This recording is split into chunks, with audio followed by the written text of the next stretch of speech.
Welcome back to my channel बच्चा लोग। आज के इस वीडियो में हम लोग एनालिटिकल केमिस्ट्री के बारे में देखेंगे। एनालिटिकल केमिस्ट्री में हम लोग जनरली पढ़ते हैं जो गिवन सैंपल है। फॉर एग्जांपल आपका यहाँ पर चाइना डिश आप लिए हो, इस चाइना डिश में कोई सैंपल दिया हुआ है पाउडर के फॉर्म में, कोई सैंपल आपका दे सकता है क्रिस्टल के फॉर्म में, कोई सैंपल आपका दे सकता है लिक्विड के फॉर्म में।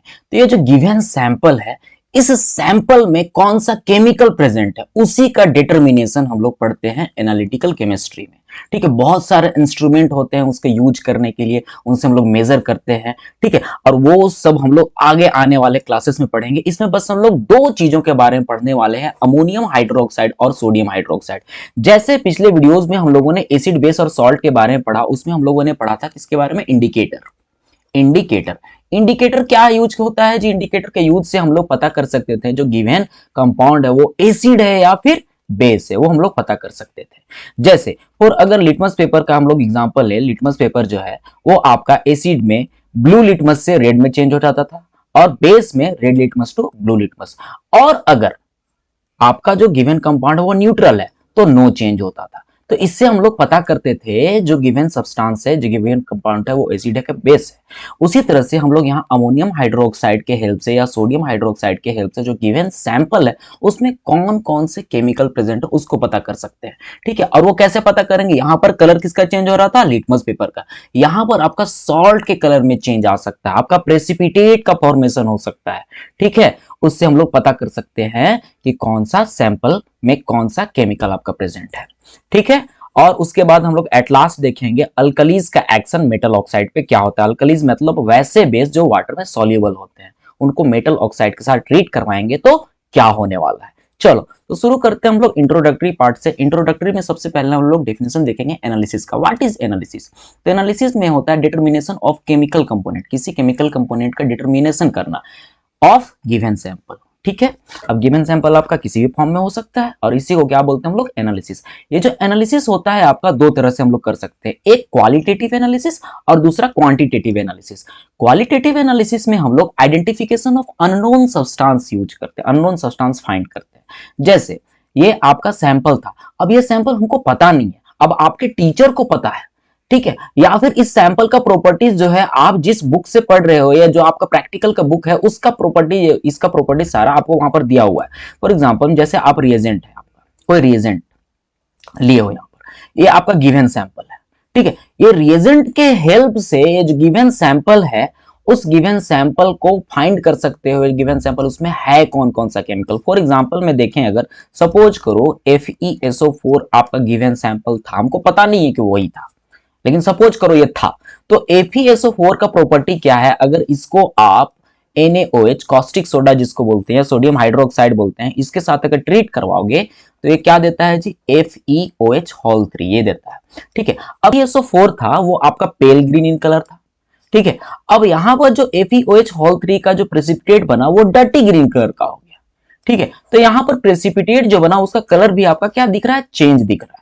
तो ये कलर चेंज किसके कारण हुआ है, यहाँ पर ये कॉस्टिक सोडा के कारण। तो ये जो रिएजेंट है वो हेल्प करता है, वो हेल्प करता है आपका डिटर्मिनेशन में ऑफ द गिवन सैंपल। जैसे वहां पर आपका इंडिकेटर हेल्प कर रहा था डिटर्मिनेशन ऑफ एसिड और बेस, उसी तरह से यहाँ पर सोडियम हाइड्रोक्साइड या फिर अमोनियम हाइड्रोक्साइड, इस चैप्टर में यही दोनों के बारे में पढ़ेंगे, कैसे हेल्प करेगा आपका जो गिवन सैंपल है उसमें कौन सा केमिकल प्रेजेंट है उसका डिटर्मिनेशन में। ठीक है, तो ये हो गया क्वालिटेटिव। क्वांटिटेटिव में हम लोग बोलेंगे कि कितना कंपोजिशन है। ठीक है, उस मिक्सचर में जो मिक्सचर बना हुआ है इसमें कौन सा जो सब्सटेंस है वो कितना है। ठीक है, उस मिक्सचर में कौन सा सब्सटेंस कितना है। सपोज करो कोई अगर मिक्सचर है, सपोज अगर हम लोग फॉर एग्जांपल देख लेते हैं जैसे CaOH3, ठीक है, और NaNO3 का मिक्सचर है, तो इन दोनों मिक्सचर में NaNO3 कितना है, CaOH3 कितना है। ठीक है, ये है कितना, उसी का डिटरमिनेशन हम लोग किसमें करते हैं जी, क्वांटिटेटिव एनालिसिस में करते हैं। ठीक है, तो क्वांटिटेटिव एनालिसिस क्वालिटेटिव एनालिसिस हम लोग देख लिए। अब इसका डिटरमिनेशन करने के लिए हम लोग क्या देखते हैं, यहाँ पर कलर का चेंज देखते हैं। तो कलर का चेंज जो होता है उसके लिए आपका आयंस भी कलर्ड होने चाहिए। ठीक है, वो कलर दें आपका। तो बहुत सारा आयंस जो होता है वो कलरफुल नहीं होता है, वो कलर नहीं रिलीज करता है। ठीक है, और बहुत सारा आयंस जो होते हैं वो कलर देते हैं। क्यों कलर देते हैं हम लोग थोड़ा देर में भी देखने वाले हैं। सबसे पहले देख लेते हैं कि कलरलेस आयंस क्या होते हैं। कलरलेस आयन जनरली का बात कर रहे हैं, जनरली आपका रिप्रेजेंटेटिव एलिमेंट्स होते हैं। रिप्रेजेंटेटिव एलिमेंट्स कहने का मतलब वैसे एलिमेंट्स जो एस ब्लॉक में प्रेजेंट है और पी ब्लॉक में प्रेजेंट है, ठीक है। मतलब ग्रुप 1 हो गया, ग्रुप 2 हो गया, ग्रुप 13 से लेकर के 70 तक, ये जो एलिमेंट्स होते हैं ये आपका रिप्रेजेंटेटिव एलिमेंट्स कहलाते हैं। क्यों कहलाते हैं? क्योंकि भी एलिमेंट्स का अगर आप इलेक्ट्रॉनिक कॉन्फ़िगरेशन लिखोगे तो उसमें ये आपका नंबर ऑफ पीरियड्स को दिखाते हैं, मतलब किस पीरियड में प्रेजेंट है वो एलिमेंट, वो दिखाते हैं, इसीलिए इनको रिप्रेजेंटेटिव एलिमेंट बोलते हैं, ठीक है बच्चा लोग। तो यहां पर देखोगे फॉर एग्जांपल में आपका अमोनियम आयन हो गया, सोडियम आयन हो गया, पोटासियम हो गया, कैल्शियम हो गया, मैग्नीशियम हो गया, लेड आयन हो गया, जिंक हो गया। यहाँ पर जिंक का देखोगे तो ये रिप्रेजेंटेटिव एलिमेंट्स नहीं है, डी ब्लॉक एलिमेंट है। तो वैसा जरूरी नहीं है कि सिर्फ रिप्रेजेंटेटिव एलिमेंट्स ही आपका कलरलेस हो, ठीक है। डी ब्लॉक एलिमेंट्स भी आपका कलरलेस हो सकता है। एल्युमिनियम आयन हो गया, ठीक है। अब एनायंस का बात करें तो क्लोराइड आयन हो गया, सल्फेट आयन हो गया, कार्बोनेट आयन हो गया, नाइट्रेट आयन हो गया, हाइड्रोजन कार्बोनेट आयन हो गया, सल्फाइड आयन हो गया, ब्रोमाइड आयन हो गया और एसीटेट आयन हो गया। ये सब जो आयन्स हैं ये आपका कलरलेस होते हैं।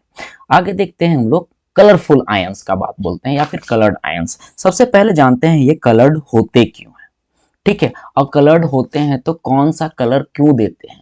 तो ध्यान से देखो, आपका जितना भी यहाँ पर देखोगे ये सब के सब कौन से मेटल हैं जी? Transition metal. इनको क्या बोलते हैं हम लोग? Transition metal. और क्यों बोलते हैं ट्रांजिशन मेटल? क्योंकि ये कलर देते हैं। अब कैसे कलर देते हैं देखो ध्यान से, ये सारे के सारे डी ब्लॉक है। अब डी ब्लॉक का अगर ऑर्बिट बनाओगे तो आप में इस ऑर्बिट बना लेते, इस ऑर्बिट में कितने ऑर्बिटल्स होते हैं? आपका 5 ऑर्बिटल्स होते हैं, 1 2 3 4 5।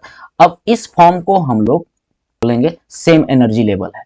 अब जो डी ब्लॉक एलिमेंट का ये जो ऑर्बिटल्स है सेम एनर्जी लेवल पे नहीं होता, ये डीजेनरेट होकर के टूट जाता है, डिफरेंट एनर्जी लेवल में क्या होता है? सब डिवाइडेड हो जाता है, ठीक है। जैसे यहाँ पर ये इजी लेवल हो गया, ये T2G लेवल हो गया, तो दो एनर्जी लेवल पे क्या हो जाता है? डिवाइड हो जाता है।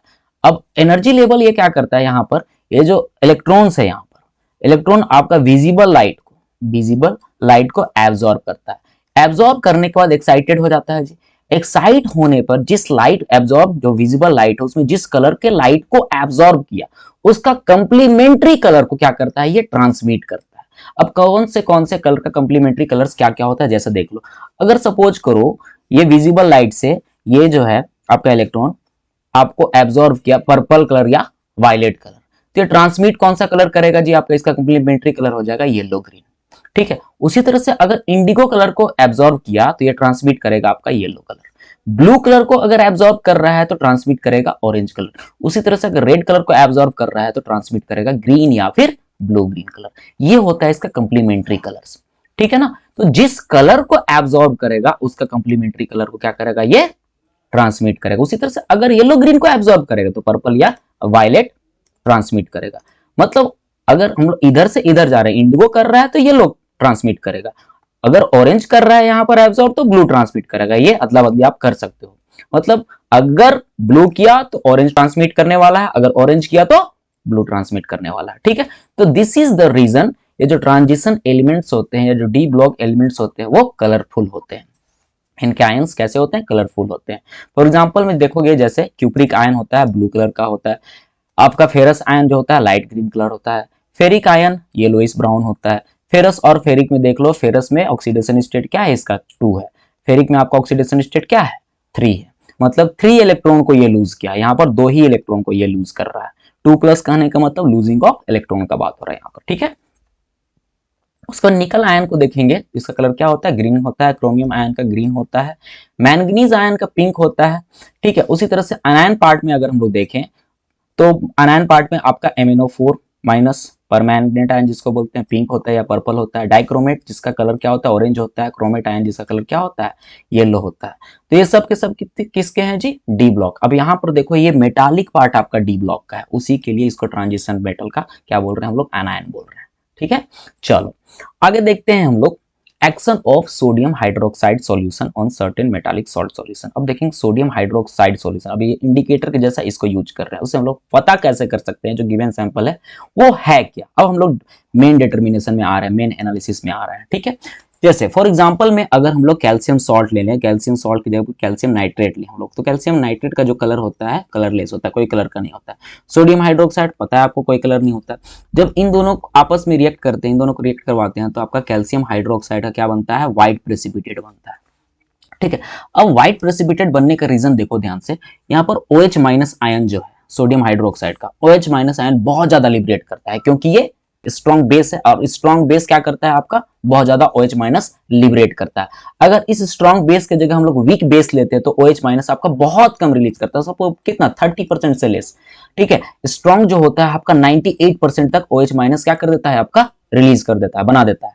ठीक है, तो जितना ज्यादा OH माइनस आयन बनेगा उतना ज्यादा वो क्या करेगा, कैल्शियम Ca2 प्लस के साथ क्या करेगा, मीट करेगा, उसके साथ रिएक्ट कर जाएगा, उसके साथ कंबाइन कर जाएगा और उसका प्रेसिपिटेट बन जाएगा। अगर सॉल्युबिलिटी का बात करें तो ये स्पेरिंगली सॉल्युबल होता है। अगर आप देखोगे फेरस सॉल्ट का, फेरस सॉल्ट में FeSO4, फेरस सॉल्ट कहने का मतलब जिसका ऑक्सीडेशन स्टेट क्या है, Fe2+, 2+ आयन वाला का बात करेंगे। ठीक है, इसको अगर कॉस्टिक सोडा के साथ रिएक्ट कराओगे, इसका कलर क्या था, पेल ग्रीन, अभी क्या हो जाएगा आपका, डर्टी ग्रीन कलर का हो जाएगा। और जो सॉल्ट है वो कैसा होगा, इनसॉल्युबल होगा। उस तरह से फेरिक सॉल्ट आप लीजिए, जो गिवन सैंपल सपोज करो आपका फेरिक सॉल्ट था, फेरिक क्लोराइड है, उसको अगर कॉस्टिक सोडा के साथ ट्रीट करवाओगे तो वो रेडिश ब्राउन पीपीटी देगा। तो आप इन दोनों के बीच में डिस्टिंग्विश कर सकते हो, इस तरह से फाइंड कर सकते हो कि अच्छा ये सैंपल तो हमारा फेरिक क्लोराइड था और ये सैंपल फेरस सल्फेट था। तो हम लोग सैंपल को डिटरमाइन कर लिए। इसके बाद देखते हैं कॉपर सल्फेट, जिसको हम लोग ब्लू विट्रोल भी बोलते हैं। ब्लू विट्रोल को अगर आप कॉस्टिक सोडा के साथ रिएक्ट करवाओगे तो आपका पेल ब्लू पीपीटी देगा, मतलब फीका ब्लू, और जो पीपीटी देगा वो इनसॉल्युबल होता है। ठीक है, उसी तरह से जिंक सल्फेट को आप ट्रीट करवाओगे कॉस्टिक सोडा से तो व्हाइट जिलाटिनस पीपीटी देगा।